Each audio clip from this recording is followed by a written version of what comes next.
కాబట్టి గడిచిన వారమంతా ఈ కృపను బట్టి మనం ఏ చేసినా ఏ పనికి వెళ్తున్నా కానీ మనకు మనకు తోడు ఎవరు ఉండాలి? యేసు ప్రభు. ఆమేన్. హల్లెలూయా. అందుకే దేవుడు మనతో మాట్లాడుతున్నాడు. యెహోవా నా ప్రార్థన ఆలకింపుము, నా విన్నపముకు చెవి ఎగ్గుము. యెహోవా దేవుడు మనతో మాట్లాడుతూ ఉంటాడు నిత్యం, కానీ మనం పట్టించుకోము.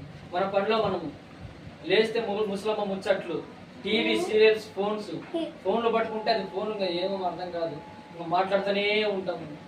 అదే సమయము బైబిల్ దగ్గర పెట్టాలి, మోకరించి ప్రార్థన చేయాలి. అదే దేవుడు మాట్లాడుతున్నాడు. యెహోవా నా ప్రార్థన ఆలకింపుము, నా విన్నపము చెవి ఎగ్గుము. ఆయన చెవి ఎగ్గుము. మన చెవులు ఎప్పుడు ఏముండాలంట? ఆ మాటలు ఈ మాటలు కాదు మనం మాట్లాడుకోవాల్సింది. ప్రభు సన్నిధి గురించి, ప్రభు ప్రపంచం గురించి, ప్రభు శిరవేయబడిన గురించి, ప్రభు 34 సంవత్సరాల గురించి అవి మాట్లాడుకోవాలి మనం.